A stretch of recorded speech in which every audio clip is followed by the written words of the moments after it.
Good evening, everybody. Welcome to tonight's program. I'm your host, Michael Hitchborn, and this is the indomitable Jim Maughan. And how are you all? So we're coming to you live from deep in the dark bunker of the Lepanto Institute and somewhere in Rome, late at night. Yep. And we've got a pretty interesting program lined up for you. But as always, why don't we go ahead and start with our prayer? In nomine Patris et Filii et Spiritus Sancti. Amen. Ave Maria, gratia plena, Dominus tecum. Benedicta tu in mulieribus, et benedictus fructus ventris tui, Iesus. Sancta Maria Mater Dei, ora pro nobis peccatoribus, nunc et in hora mortis. Amen. Our Lady of Victory. Pray for us. In nomine Patris et Filii et Spiritus Sancti. Amen. Okay. A couple things going on with the Lepanto Institute right now. We just finished compiling a very long, highly detailed report on Cordaid, and I'm going to go ahead and put a link to that in the show notes here. If you'll give me just a moment as I pull up the link to that. Here it is.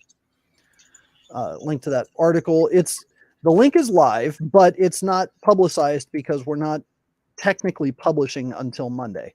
But it is live. It's available, and the basic gist of it is that Cordaid, which is a one of the founders of Caritas Internationalis, partnered with Planned Parenthood in order to put together this absolutely vile sex education program. It's horrific what we discovered. So we went through and we proved just how bad it was. We proved that Cordaid is intimately connected with it. It's just really bad. So at the end of the article, what you're going to see is that we provide links to the Dutch Bishops' Conference. We provide links to Caritas Internationalis. And we provide links to an organization called CIDSE, which is another Catholic international aid and development group. It's just as bad as Caritas. But the idea is we want to force. Well, first of all, we're hoping that the Bishops' Conference of the Netherlands will formally strip Cordaid of its Catholic identity. If we do that, it's a huge win. The next thing we want to do is force Caritas to kick Cordaid out. If we do that, it's another huge win. So starting Monday, I'm really going to need you guys to pick up the call to action there at the end and really flood the inboxes of those organizations and follow through. Just get them to do what we're trying to get them to do, which is, be Catholic. So that's what we got. That's what we got coming on Monday. The other thing that we're doing earlier this week, was it this week or was it last week? I can't remember. Did I send out the letter to AUSCP last week or did I send it out this week? I thought it was last week. Maybe I sent it out last week. So I still haven't gotten a response from AUSCP. I don't expect one. And I think that story is probably closed. I did do an interview with Jesse Romero on his program a couple of days ago. It was a great program. It's a lot of fun. So we did talk about that. And what else is going on? There was one other thing that that's what I was going to say. Our charity reports. We have added now 5 new charities to our charities reports list. You can check them out here. I'm just going to read to you which ones they are. Corpus Christi for Unity and Peace, Dominican Sisters of Saint Cecilia, the Franciscan Missionaries of the Eternal Word, the Vulnerable People Project. By the way, people have been asking about an organization that they can give to that is doing something to help Ukrainians as they're fleeing war-torn Ukraine. The Vulnerable Peoples Project is hands down one of the best ones you can give to. I highly recommend them. I think that they are Jason Jones, who started it, he's actually the executive director of it, is a good friend of mine. So I called him up. I asked him what they do, and I asked him how they work it out. And he was very forthright about everything. And he said that what they do is they help get people out of war-torn territories. They were working in Afghanistan before. They were working in Ukraine, and they have already helped thousands of Ukrainians flee. So great organization. What's the name of it, Hitch? The Vulnerable People Project. Was that the guy? They were recently interviewed by U.S. Grace Force, right? Yes. Yeah, that's Jason Jones. Yeah, that guy was great. Yeah, he's awesome. Yeah, and he was a former, just a side note, because like if you think the guy's like a pacifist, he's a former infantry guy, yep. That kind of thing. And just know he made a lot of sense. I caught that yesterday. It was good. Interesting thing about Jason Jones, he actually used to work for Human Life International when he was an atheist. And he became pro-life when he was working in the army, in the infantry, and his girlfriend got pregnant, but her father forced her to have an abortion. And he was devastated over this. He thought it was illegal. He was saying, how can they possibly do this? Trying to get his commander to help him stop this from happening. And his commander was like, Jason, that's the law allows this. Yeah. And he was horrified. And so he really became solidly pro-life because of that experience. Then working at Human Life International, he was exposed to the Catholic teachings on things, and he wound up becoming Catholic. And he's a fantastic human being. Good friend of mine. I can't recommend him enough. And the last organization that we added is Walking with Moms in Need. Very solid pro-life organization. So wanted to give a shout out to those new groups that we have given the thumbs up to on our charity reports list. So that's what we got going on here. Jim, you have some news for us. Yes. And I just want to say, sadly, I'm pursuing this other opportunity with a couple of friends of mine to work on this consulting firm to do risk management for small companies and actually some not-for-profits. And the thing is, Hitch comes on here, can roll out of bed, as I always say, can talk about transubstantiation. It's actually kind of amazing. And I just don't have the time. I have to prepare 3 times as much as he does. And the thing is that I wanted to formally say that, number one, is I'm still, of course, on the board of Lepanto, number one. Number two is, if you'll bring me back for a guest spot, I'm all over this. Next time, who knows, we may even show up with tuxedos. And, and lastly, but I really want to say to you folks, on the times that Hitch had to travel or something, you guys were awesome. You really, I had to carry the show a few times when he was gone, and your support was something I deeply felt. I was really kind of afraid the first time he left. I'm like, oh, this would be great. He'll come back and there'll be 20 anchor team guys showing up. And you guys, and you didn't. And the encouragement from the chat function was wonderful. You really treated me great. And it's really, and actually, this has been a huge honor. And I can't tell you how important it is to me that I can speak and do these Friday night get-togethers. I'm very saddened by this more than you know. I do these Friday night get-togethers with like-minded good folks, and it just means the world to me. And Hitch, thank you. Absolutely. What you guys may not know is that prior to coming on board the anchor team, Jim had his own talk show. You're not bringing that up. He was a professional talk show host. In fact, yeah. There was talk of an Emmy. Actually, but I don't want to go there. I don't want to toot my own horn, Hitch. Yeah. That was funny, by the way. Seriously, because it was like I meet this guy from Mexico. He's like I talked to him about the church over in Ave Maria. He's like, "Hey, you want your own talk show?" I was like, "What? What do you mean?" So it was really bad. I wouldn't suggest looking it up because, like, I'm reading off my iPad, I'm bringing on guests, and it was just. But it was very funny. I have to laugh because.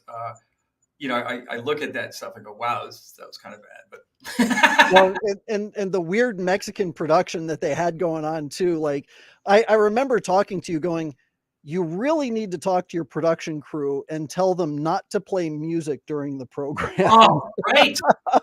exactly right. And in all honesty, they couldn't speak English. So seriously, Yeah, they brought them up from Mexico. So there was no feedback, as it were.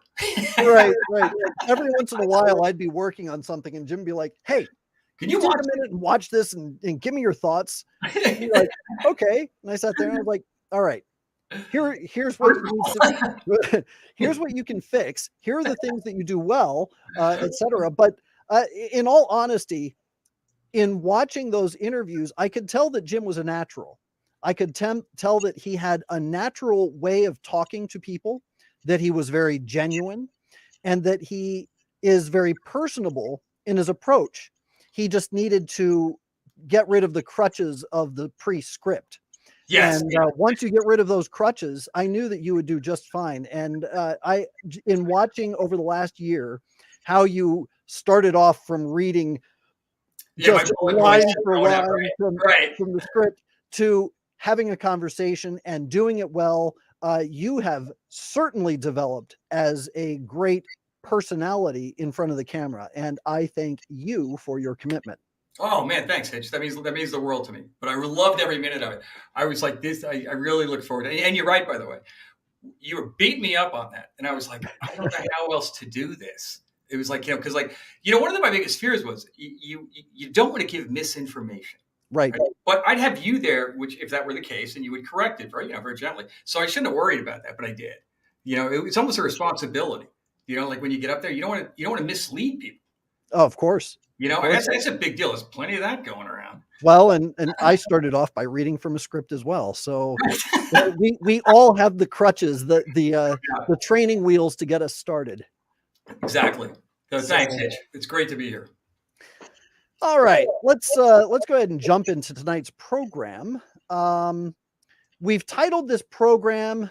What did I title this program? Oh, Crisis in Central Europe. And really, the crisis in Central Europe is beyond Central Europe. We're hearing ruminations and discussions about this being the start of World War III.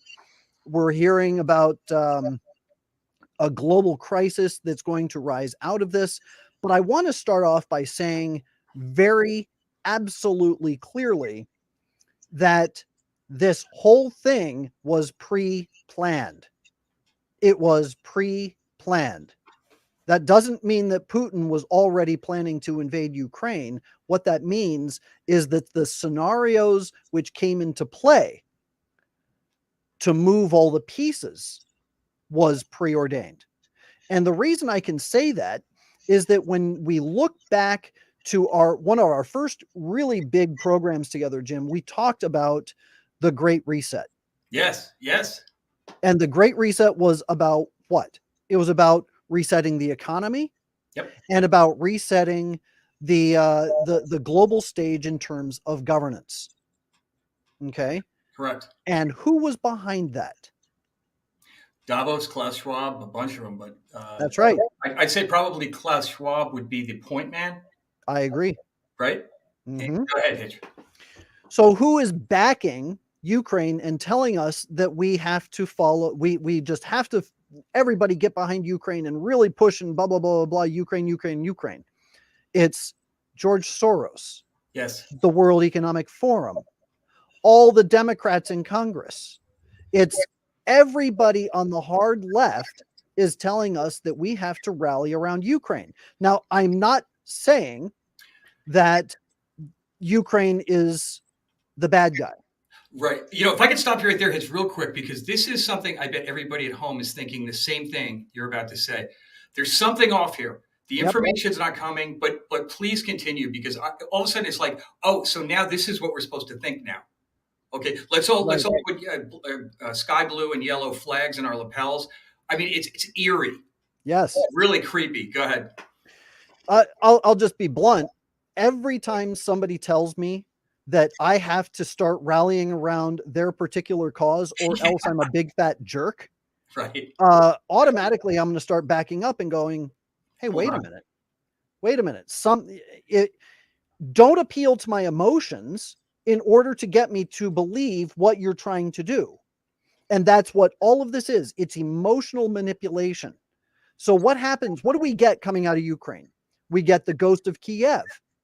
Oh, I'm sorry. There is no ghost of Kiev. No, 615 shot down. Yeah. 615 Russian airplanes shot down. But there aren't 615 airplanes on the ground at all. Not even close. And they attribute this to an individual, this super crack pilot who went around and shot down a whole bunch of Russian MiGs. Just the ghost of Ukraine. He doesn't exist. We have this woman, the Miss Ukraine. Oh yeah.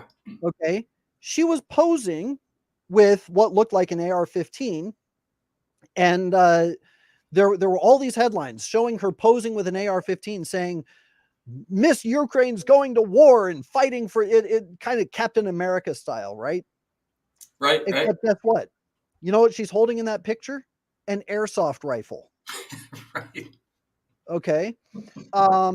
We have the whole story about Snake Island, how Snake Island, this small tiny island where a Russian ship came up and said that you all have to surrender, and the Snake Island soldiers, who were these brave heroic soldiers, they just turned around and told that Russian ship, F you. That's what these Ukrainian soldiers apparently said. And then what happened? Those dastardly, terrible Russians bombarded the entire island and annihilated them all. Oh, wait, we got that wrong. Those brave soldiers blew themselves up in a heroic blaze of glory because they were stopping the... Oh, that's not the story either. Oh, they were captured. Oh, they're not captured. The Russians are actually treating them rather humanely, making sure they're fed and housed and clothed, and they're not holding them prisoner. They're just keeping them from fighting. So you start to see the stories unravel. I am allergic to propaganda. Right. I do not like propaganda, whether it comes from my side, which is pro-life, or it comes from the hard left. Okay. Yeah. Regardless of the source, I hate propaganda. I am allergic to propaganda. And when I see it, I immediately question the narrative. Immediately. Right. And so, by the way, like I say, you have, because I brought stories to you from certain sources. You go, there's no proof here. Right. I was looking at it differently. But to your point, I've seen you actually do this. Go ahead. So when we talk about this current situation, I want to make absolutely clear that I'm not taking a side. I absolutely refuse to take a side, because there's no way to cut through the propaganda and determine who is the aggrieved party. And the reason that we're taking this position, I want to start with some of the things that Putin has said with regard to why he invaded Ukraine. One of the things that he said was that there was a problem of Nazis in Ukraine. Now, Zelensky, the president of Ukraine, actually he's not duly elected. He kind of stole the election. Sound familiar? Zelensky said, "Oh, but I'm Jewish. How can I possibly be Nazi? I mean, you accuse us of Nazis, and I can't be Nazi. I'm Jewish."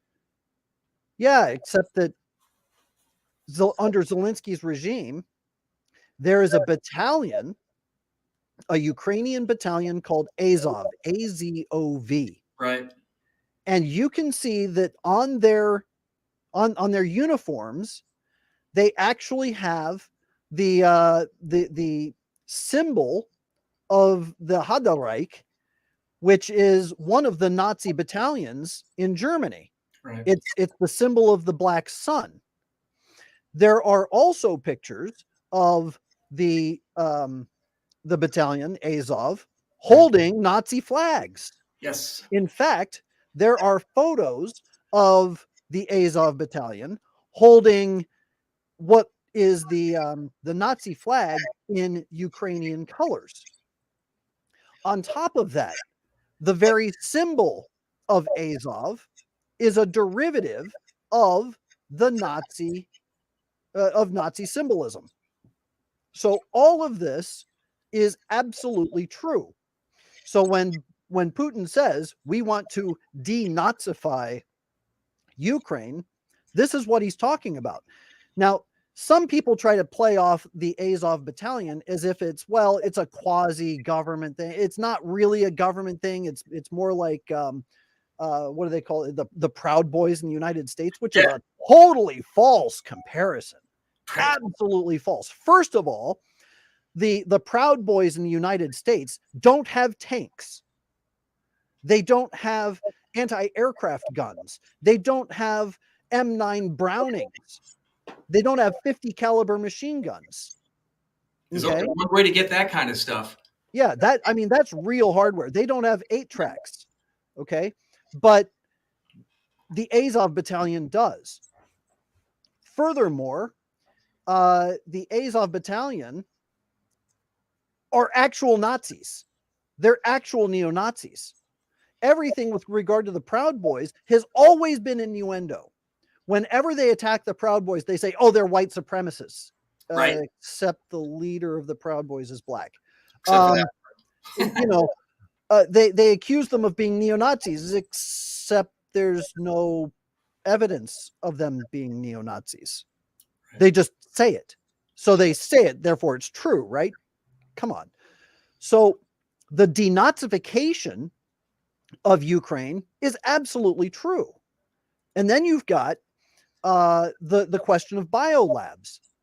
As soon as Russia started attacking, one of the first things that I saw was how where all the rockets were going were areas where there were known U.S. biolabs in Ukraine. Yes. And then, of course, everybody on the Ukraine side was saying, "Oh, there are no biolabs. The U.S. doesn't have any biolabs there." Jim, does the U.S. have biolabs there? Yes, and the reason I know that is because the Undersecretary of State was speaking to Mark Rubio during Congress, right on C-SPAN, and basically admitted that she was concerned that it would get in the hands of the Russians. And I remember watching that, going, "Are you kidding me? This is against like the Geneva Convention. Every possible this violates every law there is." Yes, in fact, it's pretty clear that it violates U.S. law. Yes, and it violates international law because they're not just biolabs. They're biolabs that are dealing with deadly pathogens for the purpose of making biological weapons. Right. And they want to, and so now the excuse is, well, now we have to burn this all in order to keep it out of the hands of Vladimir Putin because then he'll use it against us. Well, wait a minute. Time out. If he's going to get a hold of these biolabs, but they're not weapons, but he's going to use them against you, huh? Yeah, literally, huh? When I saw her speaking to Rubio, I went, how come this isn't everywhere? Yeah, Hey, Hitch, can I back up 1 second? Go ahead. On Azov, the brigade. Now, there's another kind of angle to this as well. Maybe you're going to get to it in a bit, but what I found interesting was Facebook, all these other guys banned that brigade from having a presence. Guess what? Now they're not so bad. Now they can apparently have a presence. Now they can go back on Twitter. What? I mean, that's not a small point. I mean, these guys this thing stinks to high heaven. It sure does. I mean, on every possible front. But if I'm not mistaken, nuclear. Yeah, we all know who has that. Biological, chemical warfare. That has broken every international law and our own domestic laws. And this is what the United States is involved in this in the Ukraine. And let's not even talk about what's his face, Hunter. Yeah, look at this. So Carol says it came out today that Senator Obama went to Ukraine in 2005 to have the labs built. How very interesting. Which also kind of draws into further question Burisma. Yes. Okay, so Hunter Biden's failed company that he's getting paid, what, $80,000 a month to do what with? We don't know. Yes, the guy who has no experience whatsoever in energy litigation or law. is now on the board of Burisma. Incredible. And what, 86 grand a month? Right. Obvious. Good. Right. So the biolabs thing, it's true. It's True. quite true. There's another element. What about NATO? Yes, Ukraine was actively appealing to join NATO. They were actively appealing to join the EU. Tell me, what purpose does NATO serve at this point except to antagonize the Russians? Right. Do the Russians actually have an interest in bowling over Europe and taking over everything? At this point, I would say no. They've not shown any kind of advanced desire to take over all of Europe since the Iron Curtain fell. So the real question is, what is the purpose of NATO? If it's a defense against Russia, then why do you need to defend against Russia? Are diplomatic relations failing? Well, if Russia is a co-equal in terms of trade and commerce and everything else, the way the rest of Europe is, and they have been treating Russia that way for many years, what do you need NATO for? Right. The chances of Russia bowling across Europe are about the same as Germany trying to take over Europe or France trying to take over Europe, which both have done in the past. So what is the purpose of NATO except to antagonize the Russians? So when you start getting into talks about possibly moving NATO into Ukraine, which is supposed to be neutral territory, Right. then what you wind up with is a situation where Russia goes, you're starting to look like an invasion force to me. Right. Right. Okay. And I would like to point out the Cuban Missile Crisis. How did we handle having a bunch of 90 miles off the coast, having a bunch of missiles being delivered against us? I see the point. I see your point. Go ahead. So let's extend that a little bit further, because when it comes to this notion of a possible invasion force, you start looking at what happened in Crimea. Now, Crimea belongs to Russia. It doesn't just belong to Russia because Russia said so. It belongs to Russia because it was agreed upon by the Russians and the Ukrainians. The Crimean region of the Ukraine, which used to be part of the Ukraine, it's now a separate thing. Those people are Russian. They're not Ukrainian. Yes. Okay. They are not Ukrainian. They are Russian.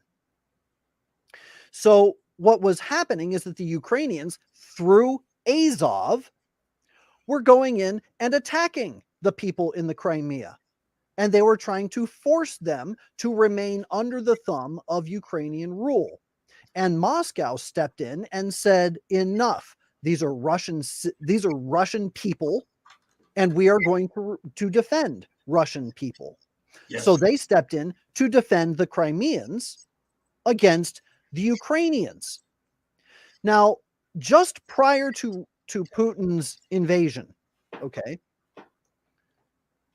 he was talking about genocide and a buildup of military forces outside of Crimea. Tell me, how quickly did the Ukrainian military meet the Russians in Crimea when this whole thing started? Right away. Yeah. They happen to be there. They were already there. It's just that Putin beat them to the punch. Now, does that justify invasion? I don't know. I have no idea. Great points. These are very good points you're bringing up. But and that's the thing. We have to sit back and we have to think about this rationally instead of allowing our emotions to get wrapped into all the imagery and all the, Sure. you know, we're hearing things like he's bombing hospitals and he's killing women and children. Oh, and now that story's been retracted too. Sure. Again. So, you know, all of this propaganda that's building up around it, it stinks. It stinks. Yes. Does this justify Putin going in and invading? Does it justify Putin sending tanks to surround Kiev? I'm sorry, it's Kiev. I thought so. How Yeah. did we get to Kiev? Thank you for that. Okay, go ahead. Sorry. Does it justify him sending troops up the southern point of Ukraine? I don't know. I don't know. Maybe it doesn't. Okay. But what I can say is that the propaganda surrounding the whole thing stinks. Yeah, to high heaven. And the net result of it makes me question why this is actually happening. Yes. Why is it actually happening? Keep going with this, because I want to hear your thoughts on this, because I have my own opinion, and because it really looks dangerous. And it has to do with the military-industrial complex. Yes. Yeah. Not Keep just the going. military-industrial complex. It has everything. I think it goes all the way back to the Great Reset. Great Reset and Davos, right? That's actually a more accurate description. Their world wars have started over less. Look at World War I. Archduke Ferdinand seeking Lusitania. It was a culmination of events. Next thing you know, bam, right? Mm-hmm. And I'm just kind of watching this going, can this be true? I mean, are these guys really setting this up? Because like you, this thing stinks to high heaven. All of it. Go ahead, Hitch. So what would be the purpose? Well, instead of looking at the crisis in the Ukraine, the war, the conflict and everything else, the reasons for it and all that kind of stuff, let's start looking at the things that are now happening. Like, for instance, resetting the global economy. Yes. Okay. What was one of the first things that they decided to do against Russia? Jim, you know more about SWIFT than I do. Yes. And that was. Why don't you tell our listeners about SWIFT? Yeah, absolutely. Now, effectively, SWIFT is a financial clearing system, and it's extremely important and relevant, because what it does is it's quite simply allows you to engage in transactions by transferring cash or securities over an electronic network that all countries are basically all civilized countries are members of. Now, if you remember back, and actually Hitch reminded me of this. If you remember back to the Vatican when they had their banking problems, they woke up one day and none of the ATMs worked. Yep.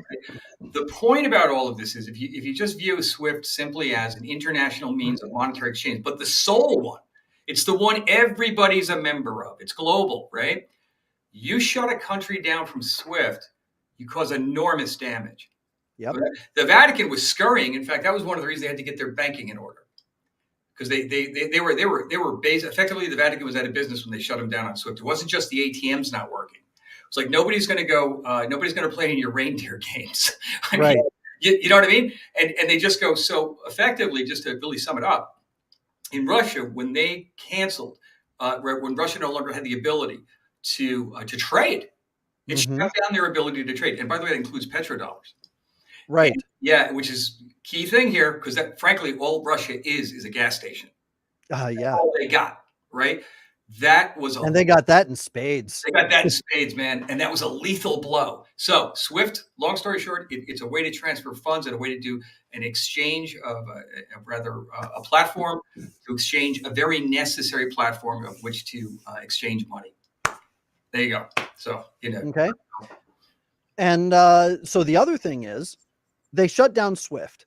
Yep. Okay. So now Russia is shut off from the global market. It cannot exchange commerce from rubles to whatever on the global scale. So what's that done to the ruble? Total inflation. It's been devalued. I think it's off 35% or something last I checked. Yep. So what we're seeing is economic warfare against Russia. Now, what's going to happen if a country is forced into a corner where it is no longer able to actually pay for goods and services? Now, internally, they can pay for goods and services. Their ATM machines still work. They can actually go to their local market and they can engage in local exchanges of goods. But what you're going to wind up seeing is that all of the inflated value of that currency is going to reside within the country, And that inflated currency is going to cause their own prices to rise. Totally. And since Russia is no longer able to conduct international commerce, it cannot import goods, which means that those goods that it was reliant upon, and a lot of it is food. Bingo. Right? Because really the only thing they have from a standpoint of manufacturing at home is the gasoline with what? Vodka is another one. Yeah. They're fairly limited. So what this means is if they're gonna push them out, and by the way, where's their grain come from? Ukraine. Yep. Hello. This really puts an incredible hit on them. Yep. Horribly. They imagine being able to go to the store and there's no milk, bread, meat. Right. This is how they live. They live by international exchange. Go ahead. Right. So what is this going to do to Russia in terms of their disposition to the rest of the world? If you starve an animal, yes, and you give it only one way to find food, it's going to eat the trainer. mm-hmm. Okay. What we have done is start it is effectively a what do you call it when you have a bunch of troops surrounding a city and you don't allow a siege. This is a siege. That's right. Okay. That's right. A siege is intended to force the military to come out, or a surrender. They're not going to surrender, and they've got plenty of fuel, which means they're going to actually push out. They are forcing Russia into a war with these economic sanctions. On top of this, while that's going on, the United States, which actually imports large amounts of Russian oil, is now reliant on other oil. And we're not pumping at home. We're not producing oil at home. Well, there's So always what happens when you have, in terms of supply and demand, Jim, what happens when you have a lack of supply and an increase in demand? Prices go up. Yep. It's called prices go up. And what are we seeing right now? We're seeing prices go way up. Yeah. Okay. Your point's well taken. I know you were going with this. This is incredible. We're watching this in real time, and it goes back to what you said earlier, the Great Reset. This is textbook stuff, and they're doing everything purposely wrong, it appears. Mm-hmm. It's like to your point about propaganda. It looks to me like, quite honestly, they're setting this up, right? Yep. Yeah, go ahead, man. Take it. So now the price of gasoline is going way up in the United States. Yes. What's that going to do to the price of food and the price of shipped goods? Right through the roof. It's going to put it through the roof. Yep. Okay. It used to cost me $15 to fill up my car. Now it costs $50. 50. Wow. Okay. So if my car goes from $15 to fill up to $50 to fill up, what do you think it's going to cost to fill a 100-gallon tank on a semi? Uh-huh. Yeah. Okay. And then what do you think that's going to cost to fill up a jumbo jet that's flying goods from one side of the country to the next? And what do you think it's going to cost to fill up ships with diesel as they are transporting goods across the ocean? If the price of oil is going to go through the roof, then the price of food and other goods is going to skyrocket. And it reminds me of that line in scripture about how the price of bread will go up to, it'll be a day's wage. A day's wage for a loaf of bread. We're getting there. This is, if you want to get to that, that's how you do it. Yeah. Now, let's look at what else is going on. Joe Biden, just the other day, you know what he did? He put out a, I almost called it an encyclical. It's an executive order. Joe Biden put out an executive order on cryptocurrency. Yep. Giving Biden control over cryptocurrencies so that now he can shut down people who have cryptocurrency accounts. And why is he doing this? There's this thing called a convoy of trucks right now circling the Beltway of Washington, D.C. Hmm. And a lot of them were being funded through cryptocurrency. This is also some place where a lot of people have been storing their wealth so that they can survive US dollar inflationary prices Exactly. and be able to keep on top of things. What's interesting about that too, real quick, is that the ones who are more sophisticated understand that they must have their own wallet. Mm-hmm. And so there's a divide there, but they're catching on. And I find the discussion of crypto and Bitcoin very interesting because this is precisely what is the fear that created this. The fiat currencies, which are just basically fiction, and the fact that Trudeau did it in Canada, Yep. right? That's what he did in Canada, right? And now Biden, because he actually basically followed suit. But again, if people have their own wallets, let's see if they catch on. But go ahead. So now we are being forced into a situation where it's going to be extremely expensive for people to commute to work. Consider, for instance, in the Washington, D.C. area, a lot of people in Fredericksburg commute all the way up to Washington, D.C., which is about 70 miles, in order to get to work. Now, 70 miles, that's 140 miles a day. And let's say the average car goes about 350 miles. I'm averaging it out between trucks, SUVs, and fuel efficient cars. So let's say about 35 miles to the gallon. And the average car holds about 12 gallons to a tank. So if you look at this, then what's going to happen is that the average vehicle commuting all the way up into DC is going to have to fill up their tank at least twice a week. Right, exactly. Okay. So twice a week, they're filling their gas tanks. It used to cost, let's say on average, $25 to fill a gas tank. Yes. Now the price of gas has gone up 3 times that. So what used to be $25 is going to be $75, which means that they are now going to be spending not $50 a week on gas, but $150 a week. Yes. Turn that into a month. Right. So instead of $200 a month, it's now $600 a month. That's just gas. And that's just gas. Yeah, and let's talk about food. Let's talk about other things. Yeah, right. And that's just even currently.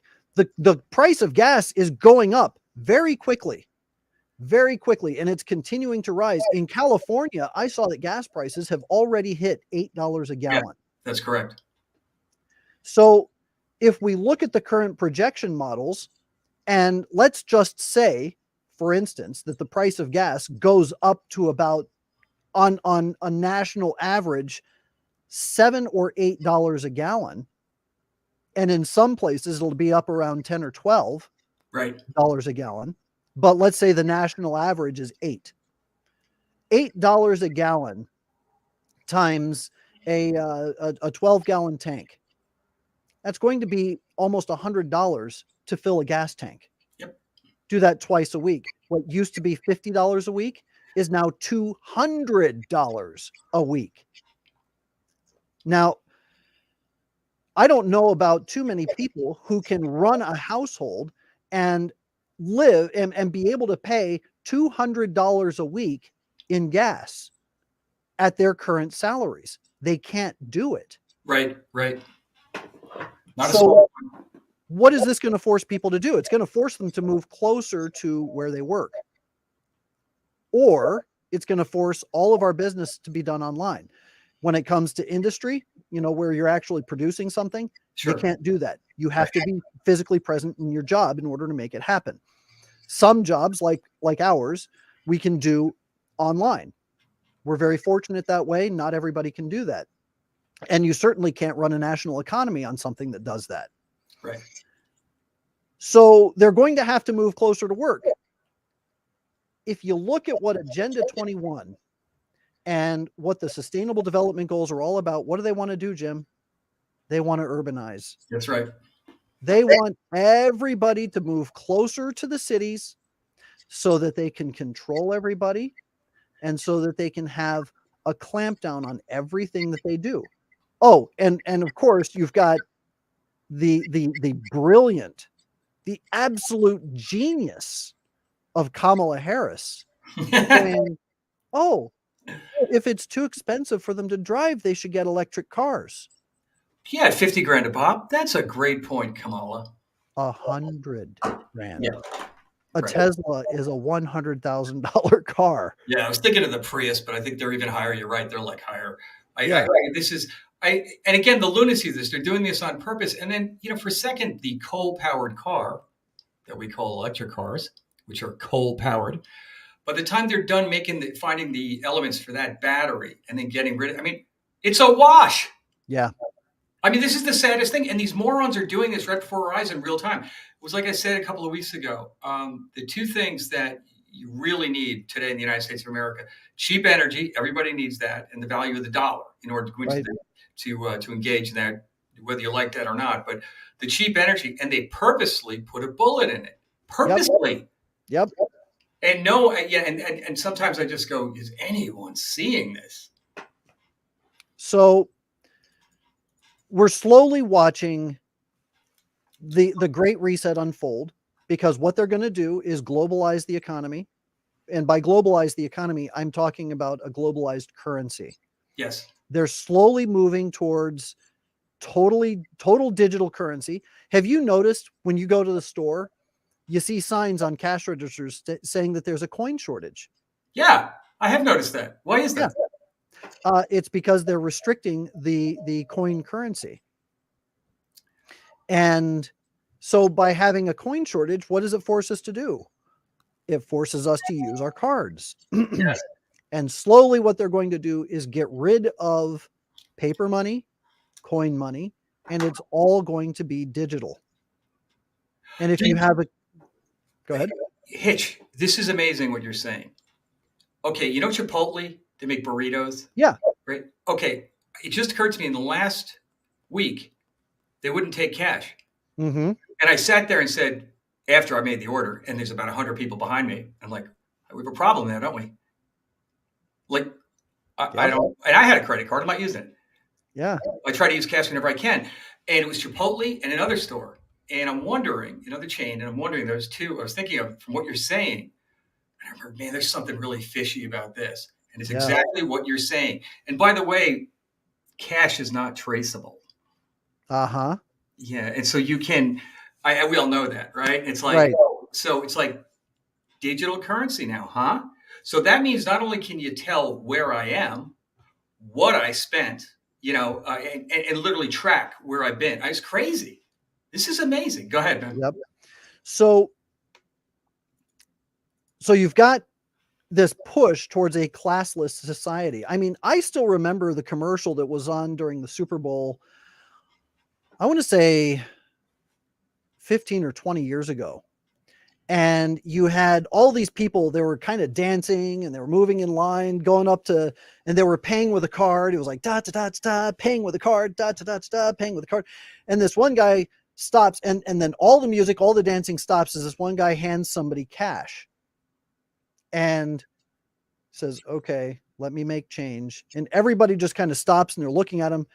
The cashier slams the cashier drawer and then hands him his change. And then the music starts again and people are dancing in line. And then at the end of the commercial, it said something about going toward a cashless society. I'll never forget that commercial. So this has been part of the plan for a long time. Yes. All the stuff about Bitcoin and cryptocurrency. What is it? It's digital currency. Yes. And what they're trying to do is get people used to the idea of digital currency, and they're getting us used to a cashless society so that they can merge the two. Yes, and there's a whole nother discussion about social credit scores and canceling people, because now remember, we are now digital. And so if you get out of line, you're over. That's right. You can't access your bank account. If they can do it to Russia, they can do it to us. Yes. and you can't actually. They also did it in Canada. Yep. These guys were like, wow, they took over my checking account. Mm-hmm. This is not. I don't care. The word's been bannered about. This is not conspiracy theory. These are facts. Yep. These are what we're talking about is really factual, and it's more than a little concerning. It's deeply concerning. Here's the other thing that we have to think about. So one of the things that they asked Elon Musk to do was to shut down the internet, the Skylink, and to shut down the Teslas in Russia. Now, there are a lot of Teslas in Russia. Okay, there are a lot of people that actually purchased Teslas. I don't know why, but it just happened to be the fact. So they asked Elon Musk to shut down the Teslas. Now, Musk, to his credit, said, I'm not going to do that. That's some sort of weird dystopia. He said, unless you come here armed, that's not happening. I think that's what he said, right? Right. The fact that that's possible, it's possible. Yes. Now, I want to add another element to this. Okay. It's not just the Teslas that they can do this with. How do you think OnStar works? Yes. Right. Okay. OnStar bothers the heck out of me. I will never get an OnStar system. Why? Because they can monitor where I am. They can track all of my movements. They can lock and unlock my car at will. Right.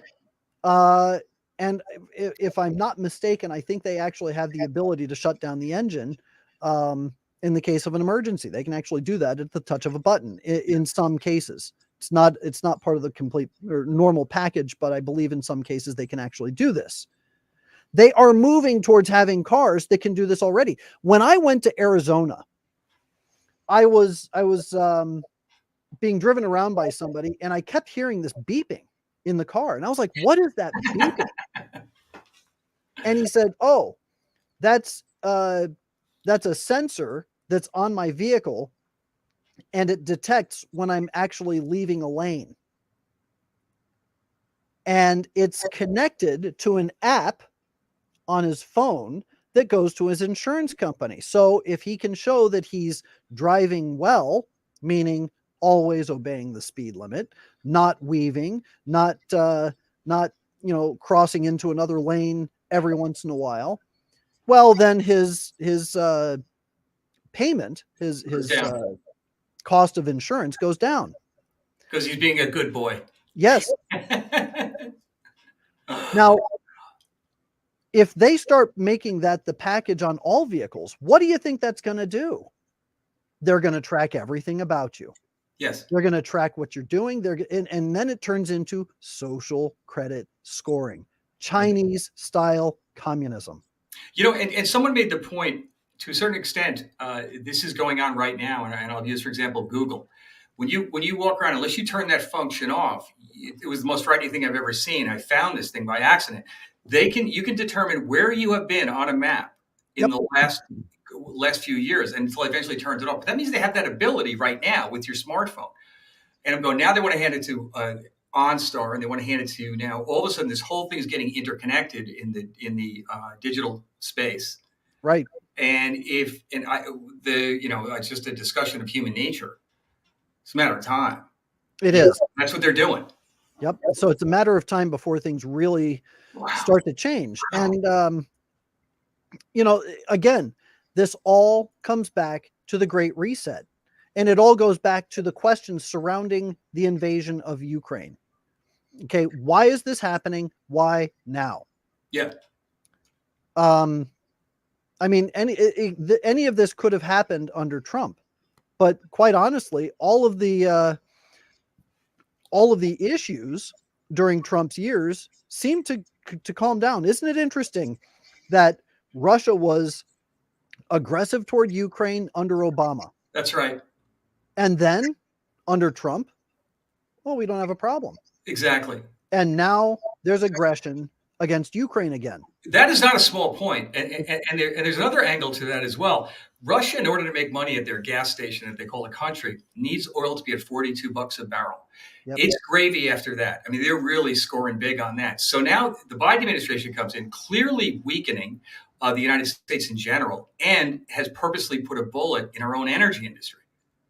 Now all of a sudden, and all of a sudden oil goes through the roof, and contrary to Jen Psaki, this has been going on since day one of the administration. So Lisa says, is this something that can be averted? If so, how? Great question. And that actually leads to the last point that we want to make. And that is that the answer is yes, something can be done, and something has been requested to be done. The bishops of Ukraine asked Pope Francis to consecrate Russia and Ukraine to the Immaculate Heart of Mary. And if we are going to see, we have to recognize what's happening. Everything that we're going through is chastisement. We're being chastised in the church by faithless leaders. We're being chastised in society by faithless leaders. Yes. We are being chastised in the economy by faithless leaders. And where do you get faithless leaders? From faithless parents. Yeah. And the problem in the church, in society, and in the world right now is a problem of faith, and it's a problem of faith in the family. If we are not praying the rosary daily as a family, and if we are not propagating the faith among our children, then we're part of the problem. But if you look at the 1930s, the 1940s, the 1950s, and they all talk about the golden age, except that you saw a spike in alcoholism, in infidelity, in divorce, and it was those same people that gave us the birth control pill. Those same people who gave us Griswold v. Connecticut that made the birth control pill legal. It was those same people that gave us the 1973 ruling that allowed for the slaughter of innocent children. Do we think that this can go on without punishment? We are under chastisement. We have to recognize this. It is a chastisement that was brought to us because of our former generations. 4 generations ago, all of this started to really fall apart. Why did Our Lady appear in 1917? And why was she so insistent on the conversion of Russia and avoiding the spread of the errors of Russia? Because that is exactly what happened. She knew it was going to happen. She warned us, and we didn't listen. Yeah. So the remedy, is there a remedy? Yes, there is a remedy. And that remedy is faithfulness to God. If you want to have an answer to the horrors and the abominations of the world, then the answer is fidelity. And we become faithful by praying, by meditating, by fasting. And through those acts, we pray specifically for the conversion, for the consecration of Russia, because that's what Our Lady specifically asked us to do. Right. We ask for the Holy Father to consecrate Russia to the Immaculate Heart of Mary, which Our Lady said would happen. She said it will happen, but it will happen late. And she said also that at one point, I believe it was Sister Lucia who said that disaster can no longer be averted. It can only be mitigated. Whoa. It can only be mitigated. So that's where we are. We're at the point that we're trying to mitigate the problem. We can mitigate punishment. What happens if a petulant child, throws a fit in front of his parents and slams the door and kicks over the milk and just, does a bunch of horrible things? And let's say that kid then punches a hole in the wall and slams the door so hard that he knocks it off the door frame. So the parents are going to be livid, I'm sure. And the parents are going to start to come down on that child. But what happens if, as the parents are ready to punish the child, or even In the midst of punishing the child picks up a hammer and starts fixing the door, expresses deep and sincere sorrow, says, "Mom, Dad, I was having a terrible day. I'm so sorry I did this. I'm not worthy to be called your son, but I will fix the door and I will fix the wall," and starts doing that. Well, the reparation still has to be done, and the repairs still have to be made, and a punishment is still due in justice. But the parents aren't going to come down on that child like a ton of bricks, Right. or even worse, disown them, even though they may want to. But we can mitigate the problem. We can't avert it. So how do we mitigate it? We do what Our Lady asked, and we get others to do the same. We've got to pray the rosary daily as a family. We've got to get other families praying the rosary daily as a family. We've got to be praying specifically for the conversion and consecration of Russia. We've got to be asking Our Lady to forgive us as a nation because of our sins, our collective sins. Doesn't mean I've ever committed abortion, because I haven't. Doesn't mean I've ever committed sodomy, because I haven't. But I am still under the judgment that will befall the United States because I live here. So, in that same respect, I owe it out of justice to offer prayers of reparation. I have to do sacrifices. We have to make reparations for the damage done. And through that, we will mitigate the problem. We can't avert it, but we will mitigate it. And then eventually, hopefully, our Pope, whichever one we want to talk about, will do the consecration and get it done. Oh, there's no better time than now. There's no political pressure. No one would even notice. Right. I can't believe it. But that's where we are. It's a bleak outlook, but it's not hopeless, and we can't allow it to diminish our approach to what we do. We can't allow it to get in the way of the day to day. But what I will say is that if you're not stocking food, and if you're not finding ways to store food and to make sure that you can stockpile goods and services and resources now for the long haul, and I mean for the long haul, if you have the ability to purchase, say, half a cow, I would do it. Right. Even if it means, stretching your funds for the month. Even if it means that you have to make a couple of payments to get it done. Yep. But I would highly recommend you do it. I would recommend buying as many long shelf life foods, Right. canned goods, dried rice, that kind of thing, and store them as much as you can, because the price of food is going to really go up, and it's going to hurt. It's Yes. going to hurt a lot. There will probably be bread lines. Okay, but we can at least, and fasting now, by the way, is a preparation for that kind of fasting that will be forced on us. It's just a matter of making sure that we recognize what's coming. And if you are fasting while you've got a storehouse of food, you can stretch it out and make it last longer. Right. So, be sure you're prepared. I urge you to be prepared, and do what you can and help your family and friends to do the same. And it's going to be that kind of networking among family and friends it's going to be necessary. So that's where we are. Sadly, you are. I believe you're correct. I don't see another way around it. Yeah. I think everything is lining up this way. Like, I can't believe I'm saying this.